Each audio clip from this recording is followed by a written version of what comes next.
친구들 이제 전도사님 보세요. 전도사님 볼 시간.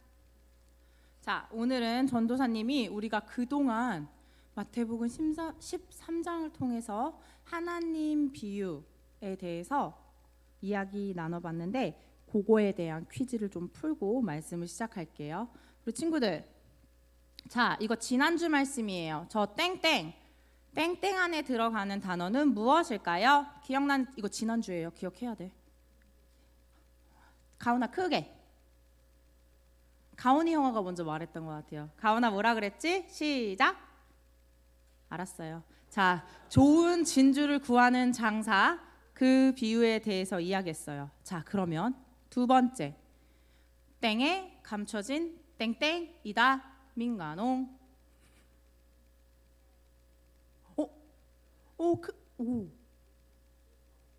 뭐라고요? 우리 그 친구들 아는 친구들 크게 한번 얘기해 볼게요. 시작. 밭에 맞아요. 밭에 감추인 보화와 같다고 예수님께서 이야기해 주셨고, 세 번째,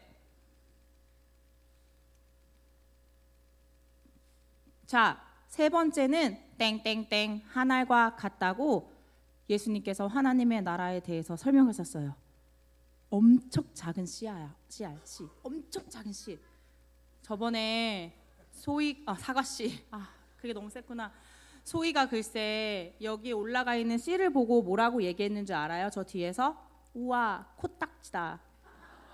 정말 기가 막혔어요. 전도사님도 사과씨 말고요, 사과씨 이야기하면서 땡땡씨 이야기했어요. 땡땡씨, 혁준씨, 혁빈씨 말고 땡땡씨 뭘까?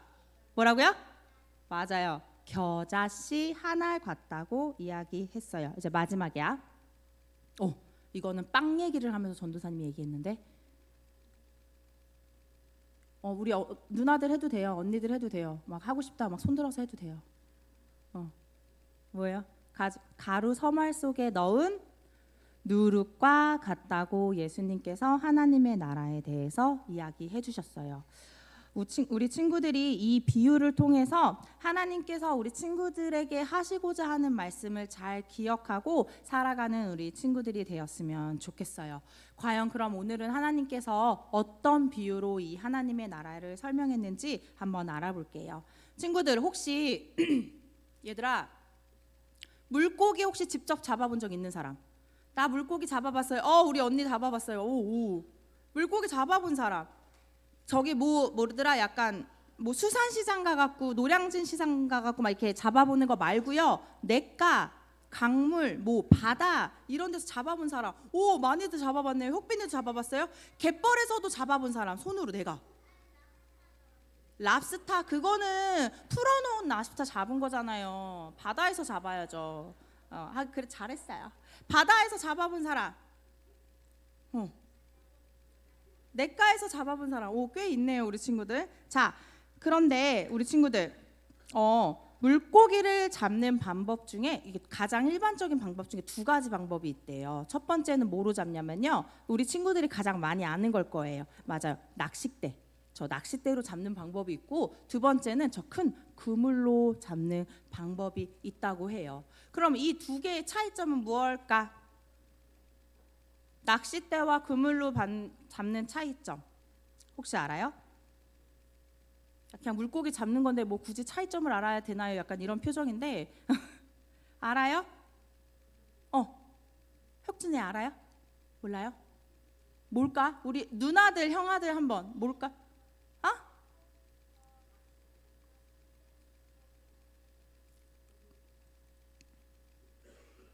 그물은 100개? 뭐라고요? 생산이요? 물고기를 생산할 수 있어요? 대단한 능력이에요. 맞아요.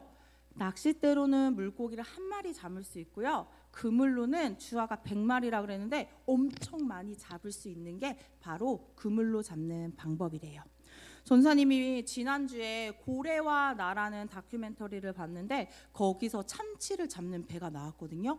그 참치를 받는 배에서 어떻게 하냐면 그물을 진짜 엄청 큰 그물을 바닷가에 저렇게 다 퍼뜨린 다음에 참치를 잡기 위해서 기다린대요. 근데 문제는 뭐냐면 참치만 들어오는 게 아니라 작은 물고기도 들어오고 그 작은 물고기를 잡아먹기 위한 큰 물고기도 들어오고 심지어 저기 보여요? 엄청 큰 물고기 저거 뭘까? 상어도 들어오고 고래도 들어온다고 해요. 그래서 잘 모르겠다. 나중에 엄마랑 찾아보자. 그러다 보니까 이 배에서 필요한 물고기는 뭐예요? 맞아요. 참치예요. 그래서 나중에 어부들이 참치만 다 골라내고 나머지 물고기들은 버린다고 해요. 마태복음 13장 44절에서 45절의 말씀을 보니까 얘들아, 예수님께서요, 천국은 마치 각종 물고기를 모으는 주위야 그물과 같다고 이야기하고 있어요. 그리고 그 그물에는 여러 가지 물고기로 가득했다고 해요. 그래서 그것들을 물가로 가지고 나왔을 때는 좋은 물고기는 그릇에 담고 나쁜 물고기는 버린다라고 예수님께서 이야기하셨어요. 과연 이게 무슨 뜻일까? 윤서 여기 보세요. 이게 무슨 뜻일까? 왜 예수님께서 하나님의 하늘나라 이야기하시면서 이렇게 얘기하셨을까? 자, 첫 번째, 바다는요, 우리가 지금 살고 있는 이 세상을 의미한다고 해요. 그리고 그럼 물고기는 뭘까? 물고기가 어디에 살아요? 바다에 살아요. 그럼 바다가 이 세상이에요. 그럼 물고기는 뭘까? 맞았어요. 딩동댕. 맞아. 물고기는 사람. 이 세상을 살고 있는 사람들, 다른 말로 곧 우리들을 이야기한다고 해요. 그럼 그물은 뭘까? 그물은 친구들 바로 하나님 나라 천국을 이야기하고 있어요. 다시 말해서 이 세상에서 살던 다양한 사람들이 나중에 하나님의 나라에 갔을 때 좋은 물고기가 남겨진 것처럼 좋은 사람은 남겨지고요, 나쁜 사람들은 버려진다는 이야기를 해요. 49절 말씀 보니까 우리 친구들 뭐라고 얘기하냐면 천사들이 와서 의인과 악인을 나누고 결국 악인은 불 가운데 던져진다고 이야기하고 계세요. 그럼 우리 친구들 여기서 말하는 의인, 이 49절에서 말하는 의인은 어떤 사람이라고 생각해요? 의인은 다른 말로 하면 좋은 사람이라고 해요. 우리 친구들, 이 성경 말씀에서 말하는 좋은 사람은 과연 어떤 사람일까? 막 남을 열심히 도와주고 착한 일 많이 하고 기부 많이 하는 사람들이 좋은 사람일까요? 그런 사람인 것 같아요. 하지만 성경에서 말씀하시는 좋은 사람은 바로 하나님과 동행하는 사람을 이야기해요. 우리 친구들 노아 할아버지 알아요? 노아 할아버지? 노아 할아버지 알아요? 노아 할아버지가 뭐 했어요? 혁준아, 노아 할아버지가 뭐 했어요? 맞아요. 방주를 만드셨어요. 창세기 6장 9절 보니까 이것이 노아의 족본이라. 노아는 의인이요 당대의 완전한 자라. 그는 하나님과 동행하였으며. 여기에 의인이라는 단어가 나와요. 하나님께서 노아에게 산 위에 배를 만들라고 하셨어요. 그런데 얘들아, 산 위에 배를 만들면 우리가 생각했을 땐 그게 정상이에요? 이상하죠. 그때 당시에도 많은 사람들이 야, 노아가 산 위에 배를 만들어, 이상해, 저 사람 약간 이상한 사람 같아, 제정신이 아닌 것 같아 라고 이야기하는데도 불구하고 노아는 어떻게 했을까? 우리 친구들, 그 사람들의 이야기의 말을 듣고 방주를 만드는 걸 멈췄을까요? 아니면 끝까지 했을까요? 왜 끝까지 했을까요?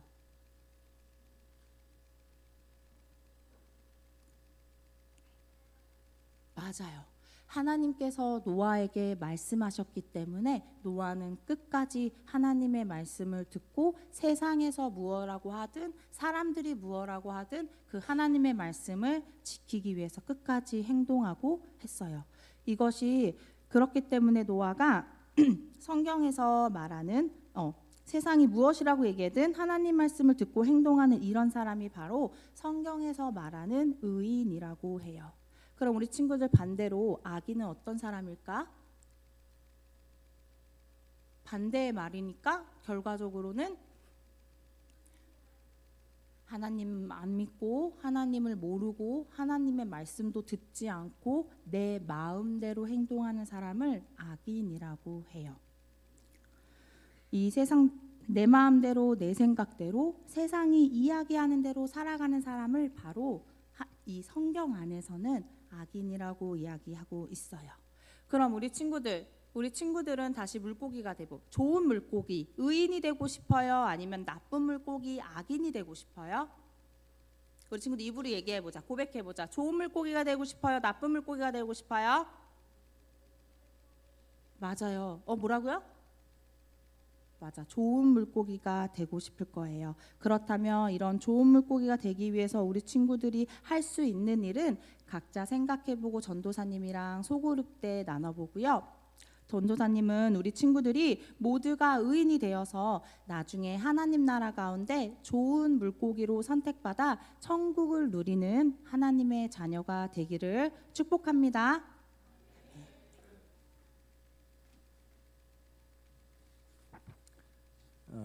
오늘은 하나님 나라의 비유 시리즈 7번째 그물 비유입니다.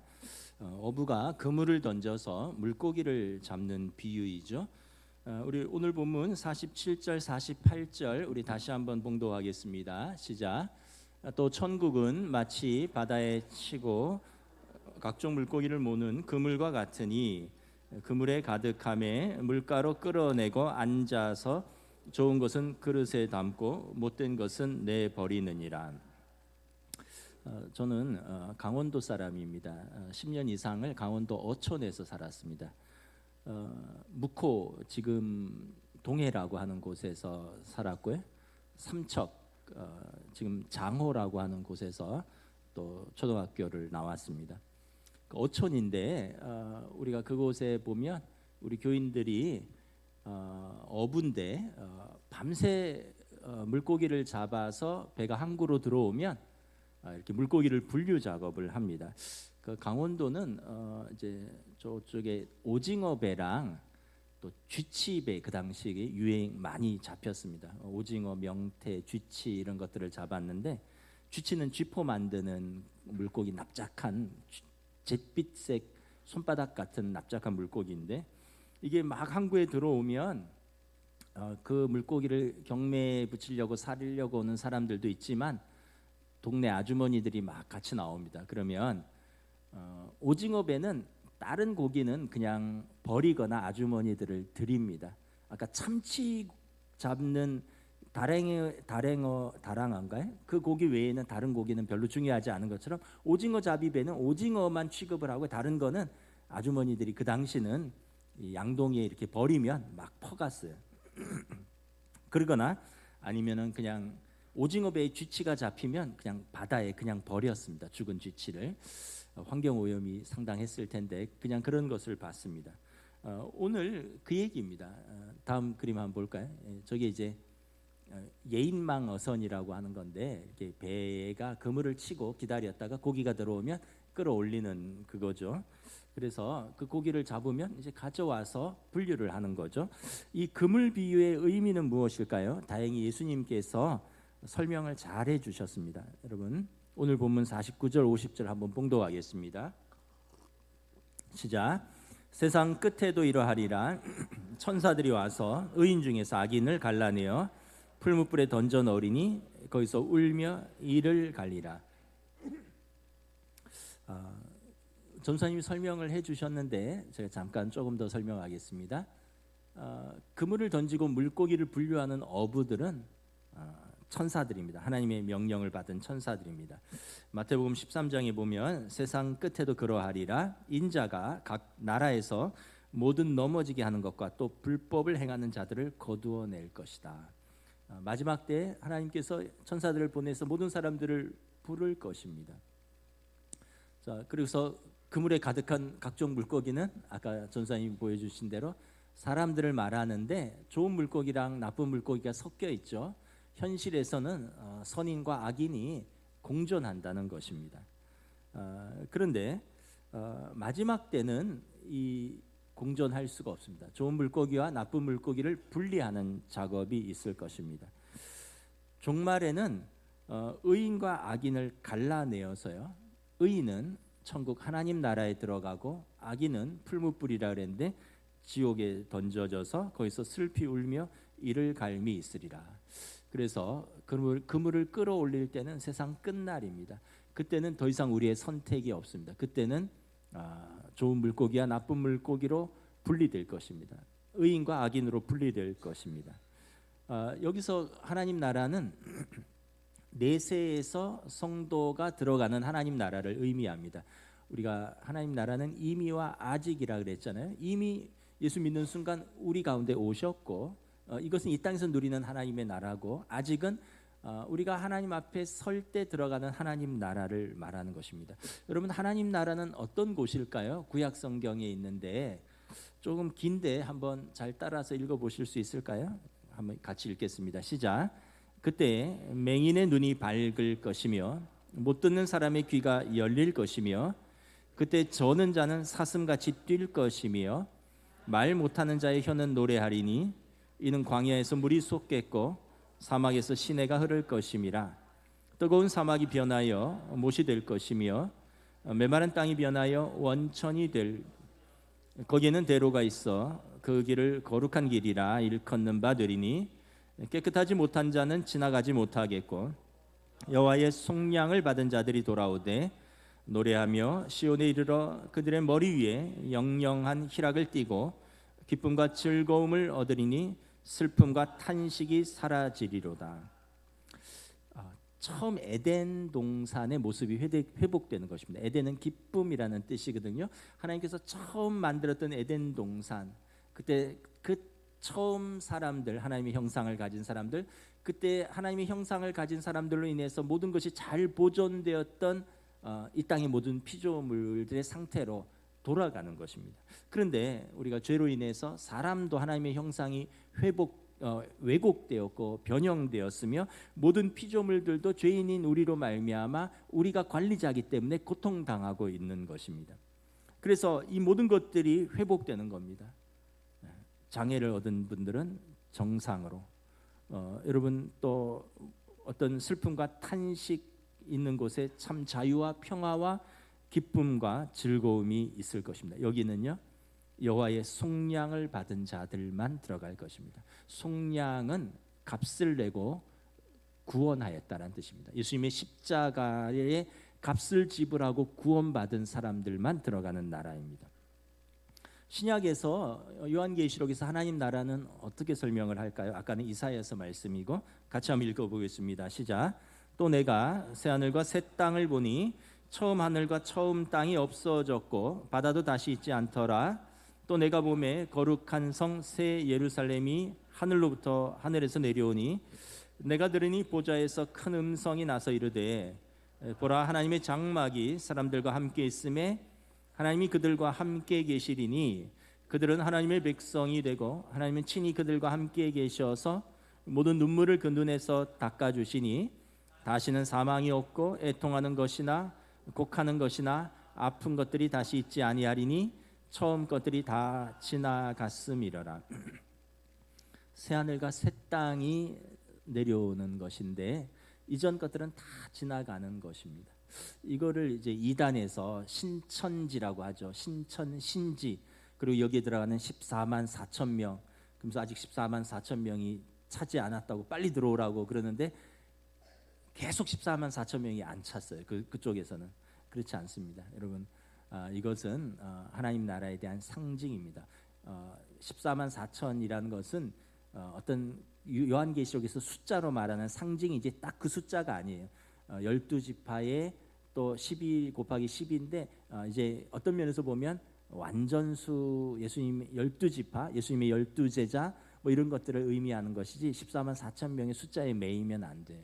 예수 믿는 자들, 하나님의 자녀에게 약속된 새로운 나라입니다. 여기는 여러분 하나님이 우리 아버지가 되셨어요. 아버지가 어떻게 합니까? 자녀들을 슬프면 위로하고 눈물을 흘리면 눈물 닦아주고 그리고 이제는 그곳에는 원통함 수고하며 고난 당했는데 제대로 열매를 얻지 못했던 슬픔들 아파서 흘렸던 눈물들 그리고 더 이상 사망이 주장하지 않은 영원한 하나님 나라가 있는 것입니다.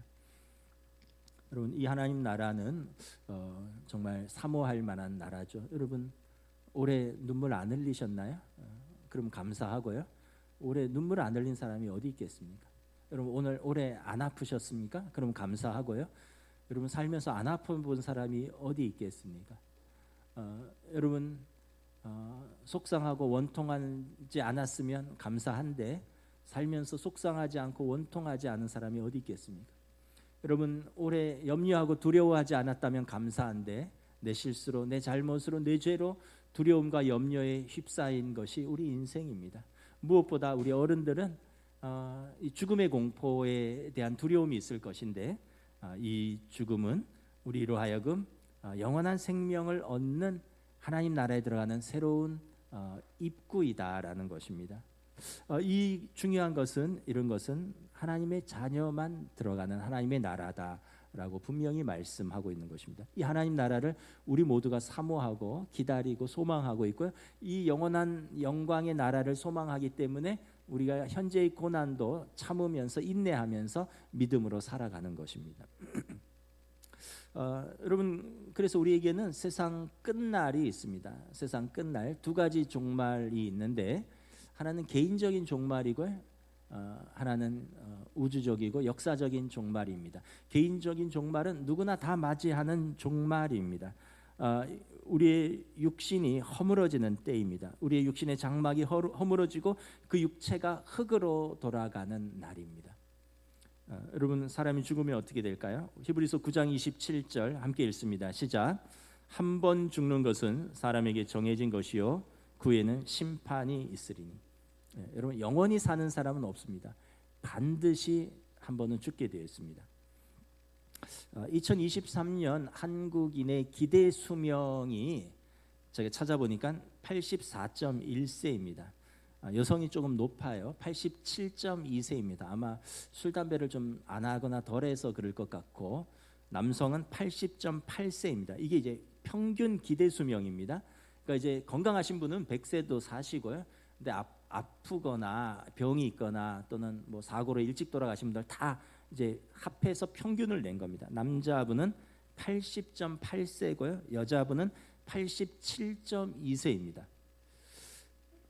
그런데도 불구하고 우리나라는 세계에서 7번째로 장수하는 나라입니다. 제가 이걸 보니까 좀 마음이 짠하더라고요. 저희 장인어른은 평균 수명을 넘어서셨고 저희 부친은 곧 기대 수명에 도달하고 저희 어머니들은 이제 10년 이내로 여기에 도달을 하는 것이죠. 그렇게 하니까 좀 마음이 짠한데, 근데 여러분 여기 계신 우리 어르신들은 건강하게 100세까지 사시기를 축복합니다. 우리 말대로 되는 건 아니지만 여러분 뭐 목사로서 우리 성도들을 그렇게 위로하고 그렇게 기도하고 싶습니다. 인생이 짧아요. 미국의 유명한 극작가인 마크 트웨인이 이렇게 말했습니다. 인생은 너무 짧아서 다투고 사과하고 가슴앓이하고 해명을 요구할 시간이 없다. 오직 사랑할 시간만 있을 뿐. 하지만 그 시간마저도 순식간에 지나간다. 너무 짧아서요.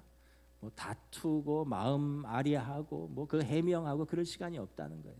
그런 것 같아요. 저도 젊은 시절이 뭐 지금도 어르신들 보기에 젊지만 청년 시절이 있었는데 어느덧 우리 아이들이 청년이 되었고 제가 장년이 되었고 그때 정말 제가 볼 때는 참 활발하게 왕성하게 목회하시던 아버지는 지금은 백발 노인이 되셨습니다. 제가 기억하는 많은 분들 그때는 정말 아름다우셨습니다. 어르신들 커리어 워먼들이었고 당당하셨고 아름다우셨는데 지금은 다 백발의 노인이 되셨어요. 순식간에 지나가는 인생입니다. 우리가 하나님 앞에서 살아야 될 이유입니다. 여러분, 사람이 죽으면 어떻게 돼요? 끝일까요? 어떻게 됩니까? 전도서 12장 7절 말씀 우리 함께 읽습니다. 시작. 육체가 원래 왔던 흙으로 돌아가고 영은 그것을 주신 하나님께 돌아가기 전에 창조주를 기억하라. 원래 상태로 돌아간다는 거예요. 창세기에 보면 하나님이 사람을 모든 피조물을 말씀으로 지으셨는데 사람은 흙으로 직접 만드셨어요. 그래서 흙이 아담한데 아담아 흙에서 왔다고 아담인 것입니다. 그런데 하나님이 거기에 흙으로만 만들지 않고 거기에 하나님의 숨결 네샤마라 그러는데 하나님의 호흡을 그 코에다 후 하고 불어 넣으셨어요. 그랬더니 흙이 살아있는 생명이 된지라 리빙빙이 되었습니다. 흙에다가 하나님의 숨결이 들어가서 영혼을 가진 살아있는 인간이 된 것입니다. 그래서 사람이 죽으면 원래 상태로 돌아갑니다. 육신은 흙으로 돌아가고요. 그러면 영혼은 어떻게? 그것을 주신 하나님께로 돌아가는 것입니다. 그때가 되기 전에 하나님을 기억하라는 것입니다. 이 두 번째 종말은 무엇일까요? 두 번째 종말은 우리 역사적이고 우주적인 종말이 되겠죠. 이때는 모든 것이 다 마지막으로 맞춰지는 그때입니다. 이날은 성경은 예수 그리스도가 재림하셔서 세상을 선악간에 심판하시는 날입니다. 우리 마태복음 25장 31절 32절 함께 읽습니다. 시작.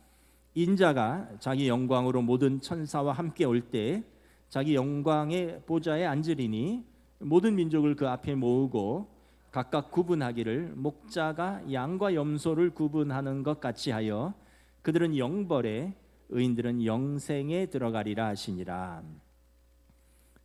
그물의 물고기를 모아서 분류하듯이 그날은 인자가 오셔서 그 심판의 보좌에서 양과 염소를 나누듯이 의인과 악인을 나눌 것입니다. 그리고 의인은 영생에, 악인은 영벌에 들어갈 것입니다. 여러분, 이때에 어떤 사람이 영생에 들어가고 어떤 사람이 영벌에 처해지는가? 요한계시록 20장 15절 말씀입니다. 시작.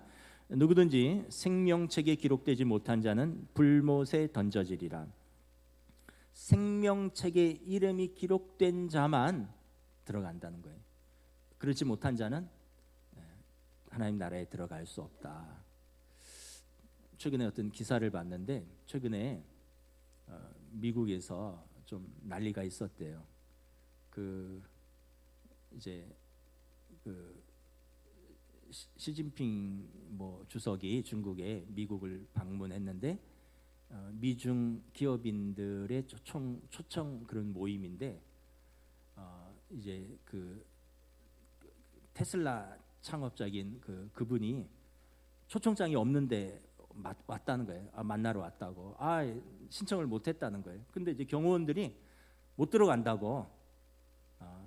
그랬더니 아니 내가 중국에 테슬라 공장을 세우고 거기서 수출하는 게 얼마고 내가 중국 얼마나 하는 일이 많은데 내가 못 들어가느냐. 명단에 없기 때문에 못 들어간다는 거예요. 초청장이 없기 때문에.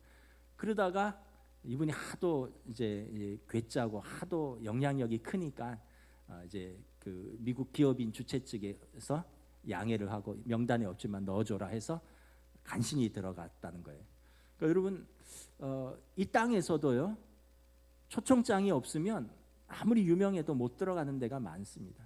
제지를 당합니다. 하나님 나라에 여러분 아무나 들어갈 수 있다고 생각하세요? 생명책에 이름이 기록된 분만 들어가는 것입니다. 누가 기록되느냐? 하나님의 자녀가 그 이름이 기록된 사람들입니다. 이런 사람들을 의인이라고 합니다.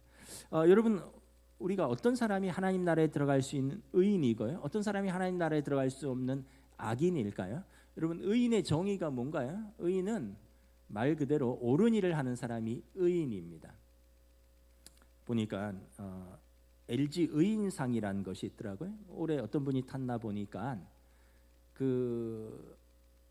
지난번 수해 때 올여름 오송 지하차도 침수 참사 때 자신도 대피하기 바쁜데 자신의 화물차에서 이렇게 3명을 구조한, 자기도 위급한데 다른 사람의 생명을 3명을 구조한 화물차 운전기사분이 LG 의인상을 인정을 받았더라고요. 그리고 현대에서도 그 화물차를 새 걸로 보상해 주었더라고요. 여러분, 의인은 이렇게 세상에서는 옳은 일을 하는 사람입니다. 근데 성경의 의인은 조금 정의가 달라요. 아까 전사님 말씀하셨는데 성경의 의인은 뭐냐면 하나님을 경외하는 사람입니다.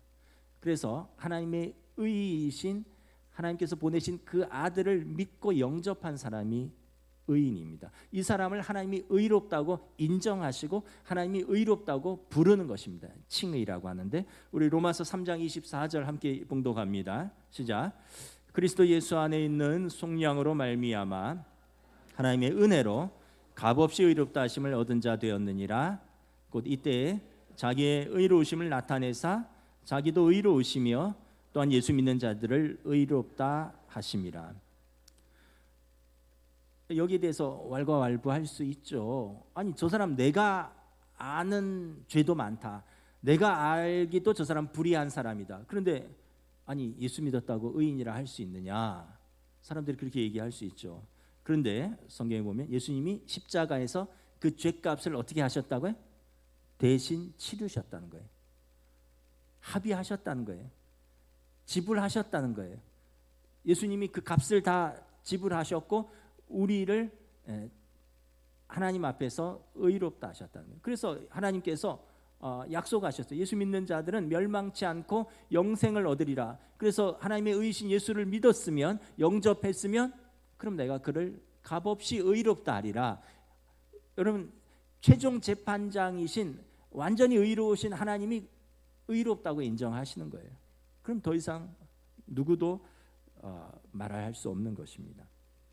그래서 로마서 8장 31절 32절에 그런즉 이 일에 대하여 우리가 무슨 말하리요? 만일 하나님이 우리를 위하시면 누가 우리를 대적하리요? 누가 능히 하나님께서 택하신 자들을 고발하리요?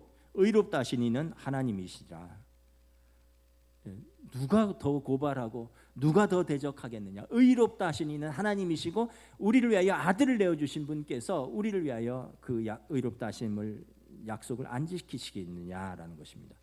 그래서 여러분, 최종 재판장이신 하나님이 의롭다 판결하시면 의로운 것입니다. 그러면 여러분, 악인은 어떤 사람입니까? 악인은 일반적인 정의가 뭘까요?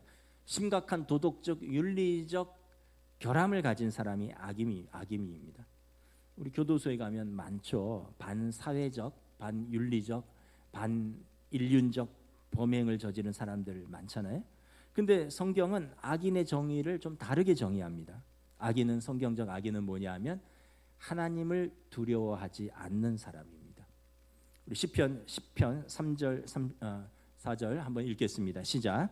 악한 자는 자기 야심을 자랑하고 탐욕을 부리는 자는 주님을 모독하고 멸시한다. 악인은 그 얼굴도 뻔뻔하게 벌 주는 이가 어디 있느냐? 하나님이 어디 있느냐고 말한다. 하나님을 두려워하지 않는 사람은요, 죄에 대한 감각이 없습니다. 하나님을 두려워하지 않는데 사람을 두려워하겠습니까? 그러니까 하나님의 형상을 가진 다른 사람들의 생명을 앗아가기도 하고요, 그의 재산을 빼앗기도 하고요, 그리고 그의 형상을 훼손하기도 하는 것입니다. 당연히 반사회적, 반인륜적 성향을 띠는 것입니다. 인류 최초의 살인자 가인은 동생 아벨을 죽였습니다. 가인이 동생을 죽인 것에는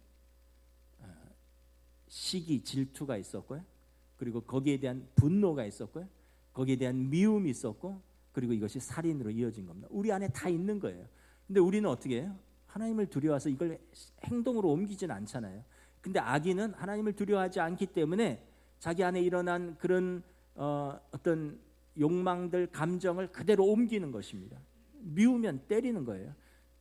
분노하면은 죽이고 싶은 거죠. 가인은 동생 아벨을 죽임으로 하나님의 형상을 지닌 동생을 세상에서 지웠고요, 하나님의 형상을 지닌 자기 자신도 훼손한 것입니다. 그래서 악인의 특징은 뭐냐 하면 하나님을 두려워하지 않기에 하나님의 말씀을 무시하고 멸시합니다. 잠언 1장 24절 25절에 보면 너희는 내가 불러도 들으려고 하지 않고 내가 손을 내밀어도 거들떠 보려고도 하지 않았다. 도리어 너희가 내 모든 충고를 무시하며 내 책망을 받아들이지 아니하였다. 하나님이 불러도 들었지 않고요, 손을 내밀어도 잡지 않고요, 하나님의 충고와 하나님의 책망을 받지 않고 무시했다는 것입니다. 여기 우리 자녀들이 있는데 자녀들 잘 생각하셔야 돼요. 부모님이 실수하는 것도 있고 잘못하는 것도 많지만 부모님은 자녀들의 생명을 위탁한 사람이고 자녀들이 성인이 돼서 하나님 앞에 설 때까지 그 자녀의 양육에 합당한 권리를 받은 사람입니다. 하나님으로부터. 그러므로 여러분 부모의 말씀을 들어야 됩니다.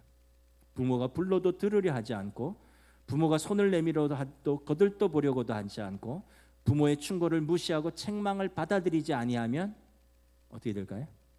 악인이 되기 쉽습니다. 부모 말도 안 듣는데 누구 말을 듣겠습니까? 여러분 부모 말을 안 듣는 사람이 하나님 말을 들을까요? 노아의 홍수 때 의인 노아 가족 외에는 아무도 하나님 말씀에 귀를 기울이거나 주목하지 않았습니다. 그리고 그들은 멸망했습니다. 여러분 지금은 노아의 시대와 동일합니다. 사람들은 너무 바쁘다는 핑계로 또는 사실은 설마 그런 날이 올까라고 생각하기에 오늘도 먹고 마시고 즐기며 하나님의 말씀을 무시하고 심지어 멸시하고 있는 것입니다. 여러분은 의인입니까? 악인입니까? 그래서 여러분 그물 비유의 교훈은 무엇이냐면 하나님을 경외하는 자가 천국을 얻는다는 것입니다. 하나님을 경외한다는 것은 뭐냐면요, 하나님이 살아계심을 믿고 그분이 의인에게는 상을 주시고 죄인에게는 벌을 주신다는 것을 확신하는 믿음입니다. 히브리서 11장 6절 말씀 우리 함께 봉독합니다. 믿음이 없이는 하나님을 기쁘시게 하지 못하나니 하나님께 나아가는 자는 반드시 그가 계신 것과 또한 그가 자기를 찾는 자들에게 상 주시는 이심을 믿어야 할지니라. 그래서 여러분 의인은 하나님을 찾고 하나님을 기뻐하고 아까 전사님이 말했는데 하나님과 동행하고 노아처럼 노아의 평가가 하나님께서 그는 의인이라 당대 완전한 자요 흠이 없고 하나님과 동행하는 자라. 그래서 이 표현에는 이 하나님의 말씀을 순종한다는 뜻이 있고 의인이란 뜻에는 또 완전하자라는 것은 성숙하다라는 표현입니다. 인간관계의 모든 조화로운 그런 관계를 추구하고 그런 사람이란 뜻이에요. 여러분 하나님을 사랑하고 하나님과 동행하는 사람은 성숙한 사람이에요.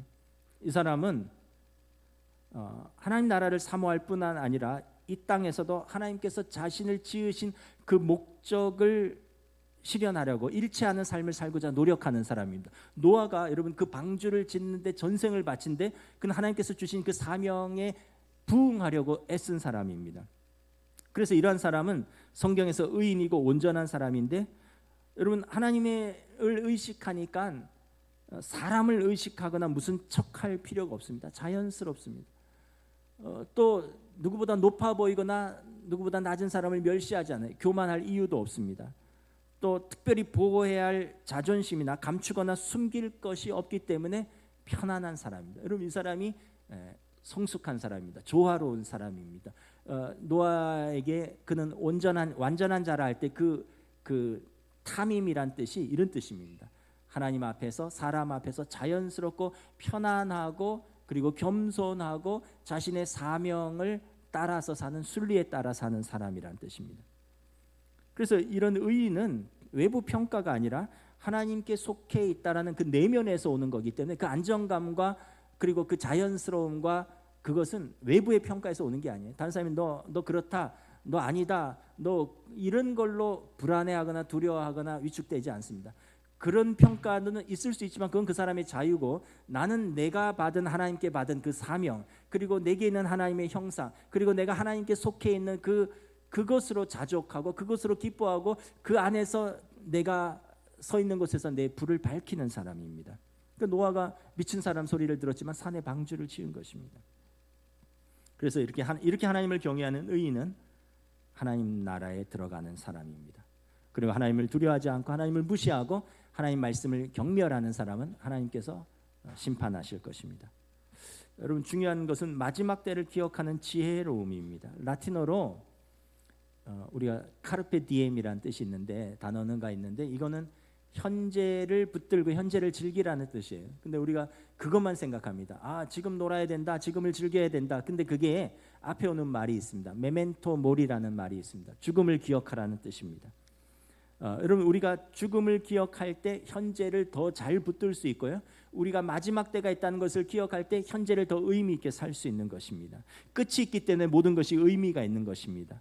여러분 만일 우리 삶이 끝이 없고 계속되는 끝없는 이 땅에서의 잔치로 계속된다면 우리 인생은 모든 의미를 잃을 것입니다. 끝이 없기 때문에 우리가 더 좋은 사람이 되기 위해서 자기 자신을 개선하거나 끝이 없다면 다른 사람을 사랑할 이유도 없고 관계를 소중히 여길 이유도 없고 어떤 것을 꼭 해야 할 소중할 동기나 목적을 찾을 이유도 없는 것입니다. 끝이 없다면 그냥 내일 죽을 것이니 오늘 먹고 마시자 할 것입니다. 그러나 끝이 있음을 기억할 때 우리의 목적 사명이 선명해집니다. 그리고 이것을 완수할 시간이 많이 남아있지 않다는 것을 상기하는 것입니다. 그래서 여러분 이것을 기억하는 사람이 지혜로운 사람입니다. 그래서 여러분 영혼을 사모하며 현재를 믿음으로 사는 것이 중요한 것입니다. 그물 비유의 교훈 세 번째는 여러분 영혼을 사모하고 그래서 현재를 믿음으로 살라는 것입니다. 여러분 어리석은 자의 특징은 무엇입니까? 하나님을 믿지 않기 때문에 즉각적인 만족을 선택합니다. 에서가 그랬습니다. 야 팥죽 배고프니까 팥죽 한 그릇 줘. 원어에 보면 이렇게 돼 있어요. 그 붉은 것 하나 나한테 던져다오. 장자의 권리가 뭐가 중요하겠느냐? 내가 지금 당장 배고파 죽겠는데 그 붉은 것 하나 던져다오. 그는 장자의 권리, 할아버지 아브라함, 아버지 이삭에게서 받은 하나님의 그 언약을 그냥 배고픔과 탐심으로 바꿔버렸습니다. 소홀히 여겼습니다. 어리석은 자는 하나님의 나라도 부활도 심판도 믿지 않기 때문에 이렇게 말할 것입니다.